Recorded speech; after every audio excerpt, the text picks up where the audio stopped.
Bah oui, je viens de lancer là. Salut tout le monde, on se retrouve aujourd'hui en vidéo avec Mickaël Darderian. Bonjour à tous, bienvenue sur la chaîne BRZ RC Passion avec mon frère Matt. Yes, on est là, on est en forme. Aujourd'hui, qu'est-ce qu'on va vous présenter? On a demandé quelques petits retours sur la SRX 8 GT. Donc, oui, électrique bien sûr.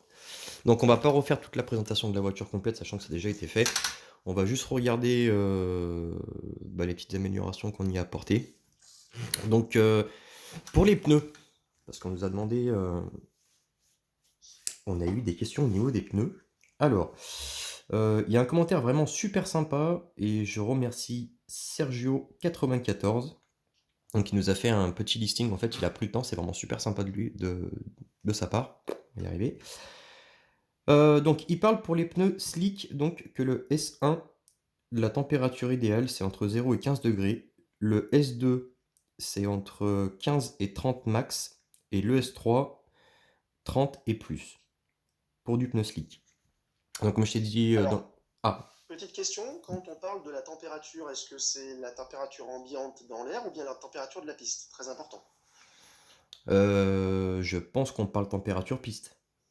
Je suis d'accord, parce que effectivement, on peut, moi qui ai essayé déjà une GT8, c'était une X-Ray en l'occurrence, mais les pneus, ça reste la même chose. Effectivement, quand on a 15 degrés dans l'air, clairement, le S1, c'est beaucoup trop chaud. C'est-à-dire que la piste, elle est peut-être à 22 ou 23 degrés. Donc, il faut plutôt raisonner en température piste que en température dans l'air. Voilà. Ouais. D'ailleurs, comment ça se comporte ces pneus-là quand ils sont vraiment, c'est-à-dire trop chauds? Est-ce que c'est le même ressenti comme sur une 1/5 où ça devient une vraie patinoire, ou ça Oui, accroche c'est tout? ça. D'accord. En fait, l'optimisation d'un pneu, c'est quand il est à bonne température, donc ni trop froid ni trop chaud. Et clairement, une fois qu'il est trop chaud, on commence à avoir notamment des phénomènes de survirage. Donc la voiture glisse du train arrière essentiellement. Donc ce qu'on doit faire à ce moment-là, c'est se dire effectivement, il faut qu'on monte en dureté.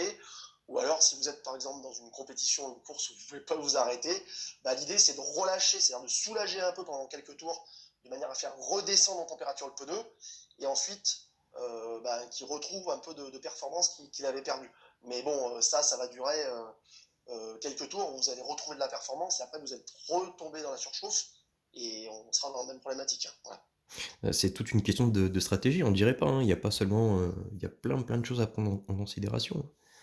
Ah oui, et puis entre guillemets, j'ai envie de dire qu'on a plus de facilité à se tromper quand il s'agit de pneus caoutchouc que de pneus mousse, parce que le pneu mousse, effectivement, a naturellement une adhérence plus importante.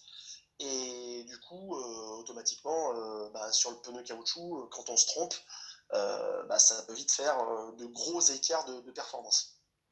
J'ai vu avec, sur l'1/5, le retour que j'en ai de perso. Ouais, c'est que dès que tu pas le bon pneu, c'est la voiture, c'est un saucisson, hein. Ça vaut rien du tout, hein.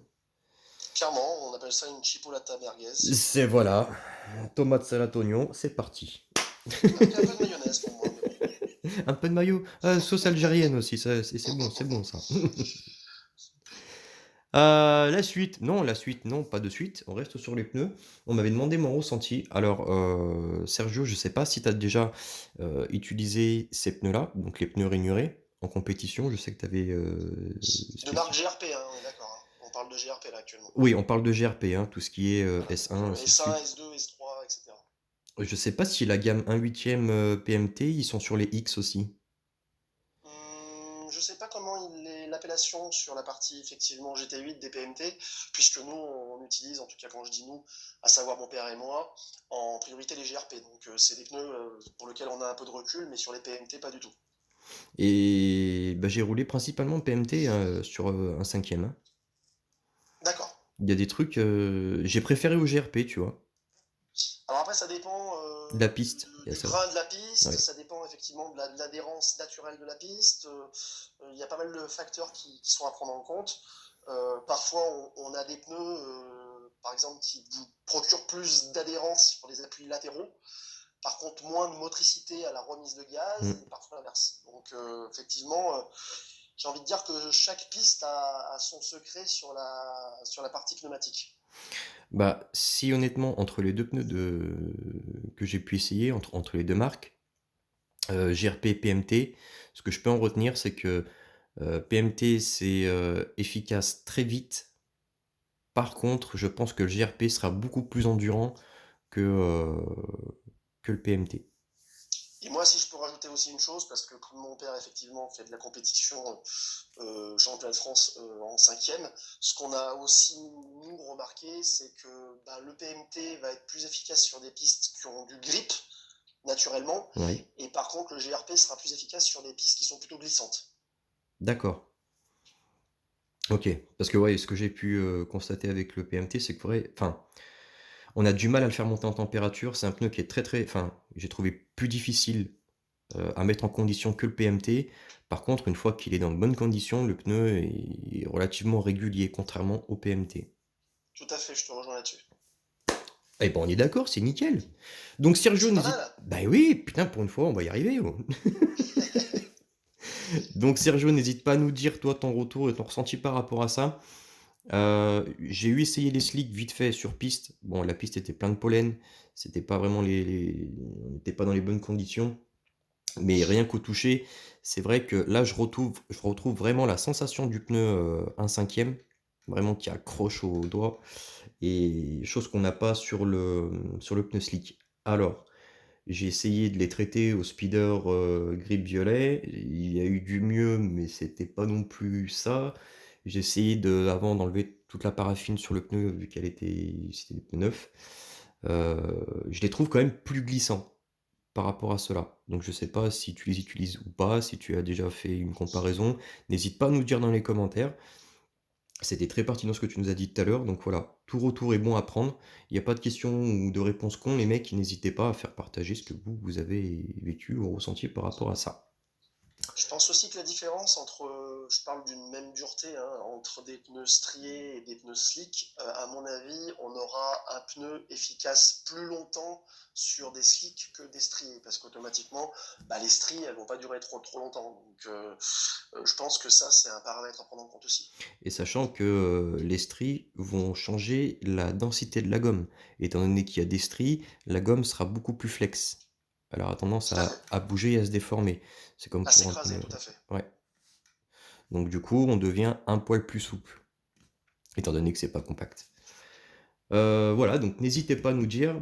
Personnellement, je pense rester là-dessus pour le moment. C'est d'ailleurs Gilles roule avec ça, ton père. Oui, Il roule pas des clés slick. J'avais envie d'essayer depuis un moment. Bon, on aurait essayé au moins, mais c'est vraiment à approfondir cet été par contre. mais je pense qu'il va aussi essayer prochainement les slicks. Je pense qu'il faut attendre qu'il fasse un poil plus chaud pour les slicks. Ils vont être efficaces, mais ça va être cet été. Tout à fait. Donc voilà, pour la partie des pneumatiques.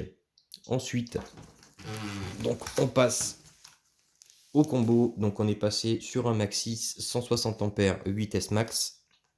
Ouh là là là, ça va arracher le bitume, ça. Ben on espère, on va voir. On va voir ce que ça donne. On espère surtout limiter la chauffe. Bon, lui, le variateur, concrètement, il va rigoler. La Euh, chauffe moteur qu'il faut faire attention. c'est par contre la chauffe moteur qu'il va falloir faire attention. Alors le gros avantage, on sait très bien que c'est plus facile de véhiculer du voltage que de l'ampérage. Sachant qu'il n'y a pas beaucoup d'ampères sur ce moteur-là, parce que généralement pour du 2200 kV, on tourne dans l'ordre des 120, entre 120 et 140 ampères selon les moteurs. Là-dessus, on est à 62 ampères. Donc, autrement dit, niveau chauffe et consommation, ça devrait être plutôt pas mal. Donc, c'est le moteur de la Serpent. C'est, oui, qui était sur la pancar. Le c'est le TP Power, oui, en 10Y, c'est un 830 kV. Je pense que niveau kV, on va être un petit peu bas. L'idéal, ça aurait été un 1004, voire 1000. Là, j'ai peur que ce soit un petit peu juste. On est avec un pignon de 22. Le souci, donc, du pignon, tout cassé, pour rentrer plus gros, et ben, on peut pas, parce que tout simplement, dans le chariot, ici, là, donc, L'air délimité. ouais, on a une vis. Donc j'ai dû déjà venir limer l'intérieur du trou pour faire un petit doublon qui soit un peu plus conséquent, parce qu'autrement le pignon de 22 ne passait pas. Donc là c'est bon, ça passe, j'ai dû enlever l'insert, pardon, de la vis. Support moteur à glissière, hein, c'est ça, hein, C'est ça, ouais. Alors c'est bien. Le seul truc qui aurait été vraiment pas mal là-dessus, en fait, ça aurait été de rajouter un petit trou supplémentaire pour pouvoir déplacer le chariot différemment. Donc ce que j'ai fait, je me suis dit, il y a un autre trou dessous. Donc le support, je le prends, je le retourne. Donc du coup, ça me décale le trou dans l'autre sens. Donc plus de marge. Sauf que ouais, le moteur se retrouve vraiment à l'extérieur et il faudrait un pignon de 40 pour venir toucher la couronne.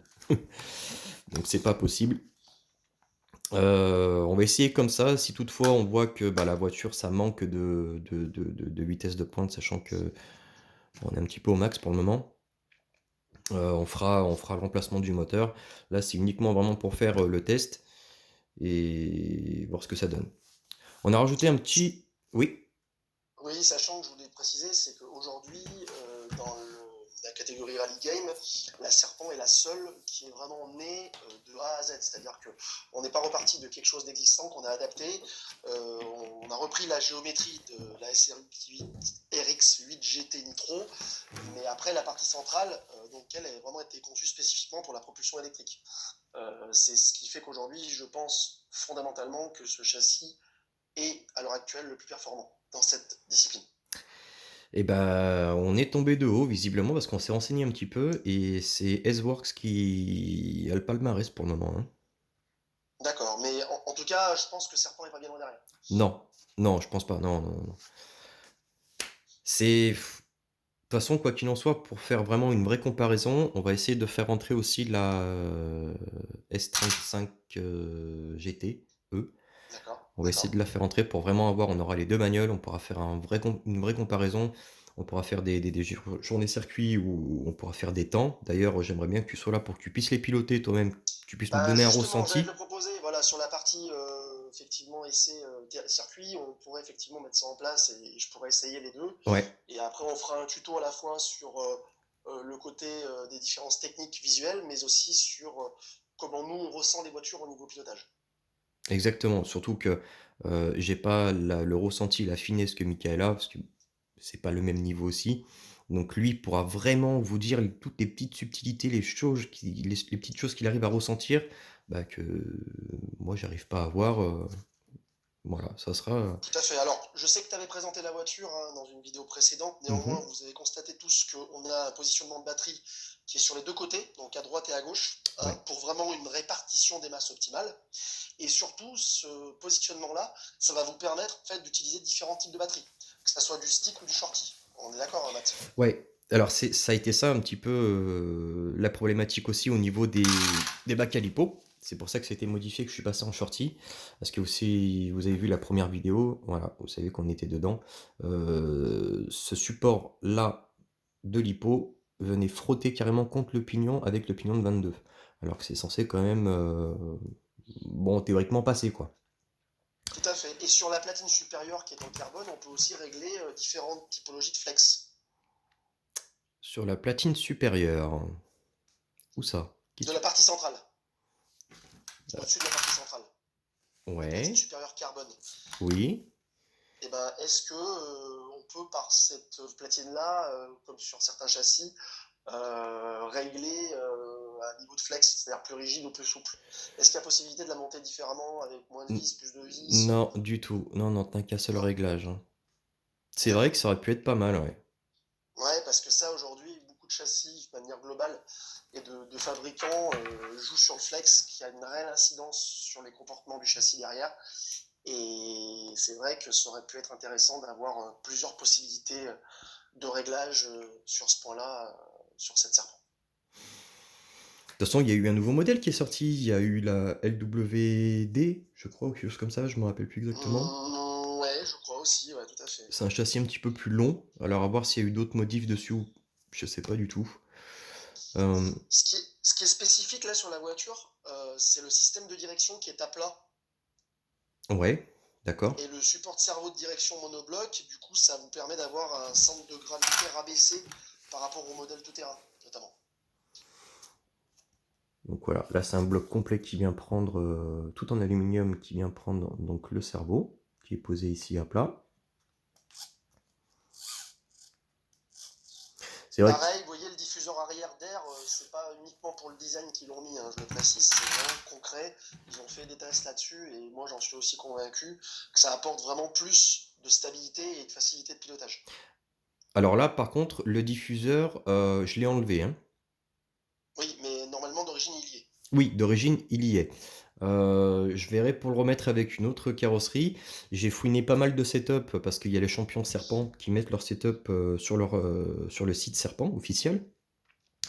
Et j'en ai pas vu un pour le moment qui roule avec le diffuseur, hein. Alors après, c'est possible aussi qu'avec le diffuseur, les carrosseries existantes actuelles sont pas les plus optimales et du Ouais, coup c'est pour ça qu'ils l'enlèvent pour mettre des carrosseries qui favorisent plus l'aérodynamisme par rapport à ce que peut apporter le diffuseur sur les carreaux compatibles.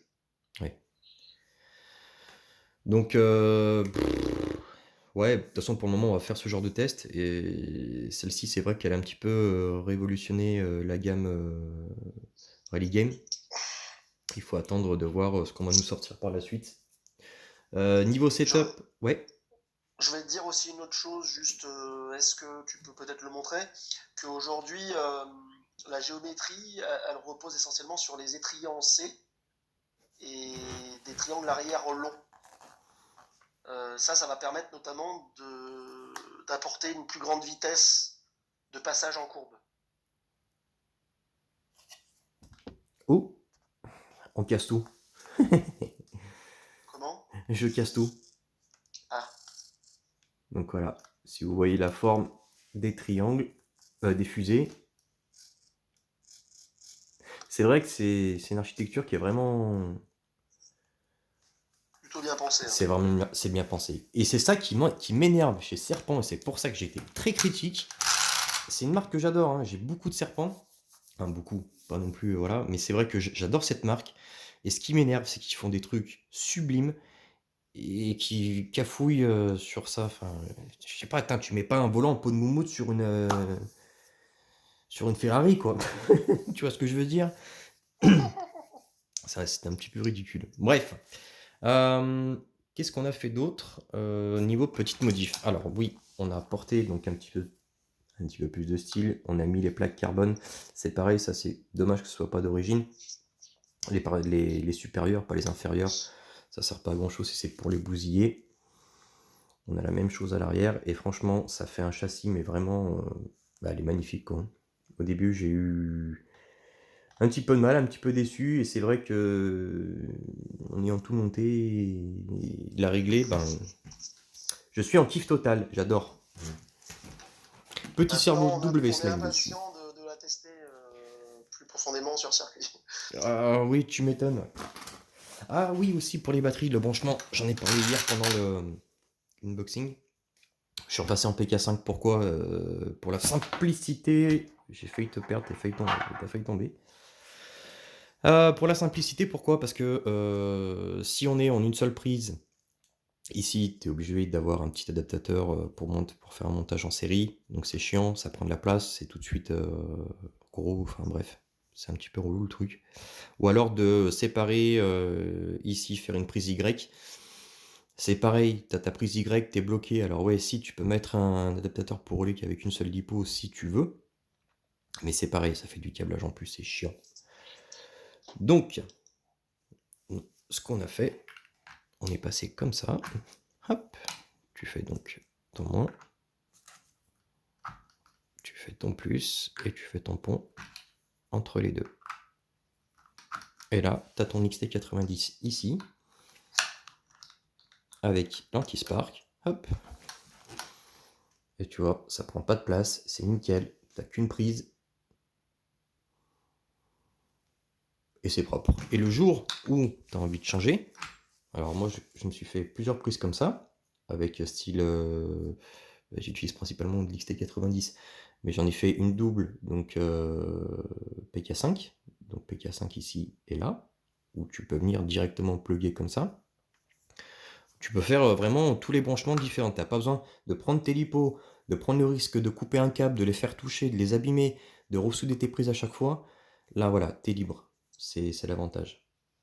Tu te fais plusieurs petits cordons comme ça et t'es tranquille.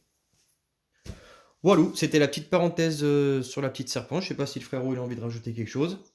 Non, bah, je pense qu'on est bien là, hein. En tout cas, merci encore pour cette vidéo et tous ces petits tips, monsieur BRZ RC Passion. Et ben, c'est avec grand plaisir. Voilà, si vous avez aussi, j'en profite pour passer un petit message, des carreaux à faire peindre, n'hésitez pas à appeler le frérot, hein, il est doué, c'est un artiste né. Merci Donc beaucoup. n'hésitez pas, je rappelle aussi que c'est mon peintre officiel depuis cette année, d'accord? Et Mmh. on vous prépare une jolie petite surprise dans les jours à venir avec une deuxième carreau pour Mika Oui, Verdarian, n'est-ce pas? tout à fait.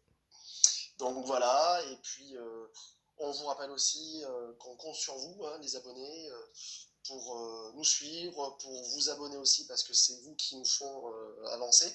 Oui. Donc n'oubliez pas, c'est BRZ RC Passion et RC Mumuse, on compte sur vous. Et on vous précise aussi, hein, pour ceux qui l'auraient oublié ou qui ne le savent pas, qu'un partenariat a été mis en place avec le magasin Wartel Shop Modélisme pour les châssis Techno et Inferno, et également toute la gamme WS Line, donc avec le code RC Mumuse en majuscule en un seul mot, RC MUMUSE, et vous bénéficierez de 5% de réduction sur ces produits-là. Voilà. C'est magnifique. Et voilà, c'est ce qu'on appelle le travail d'équipe, les amis.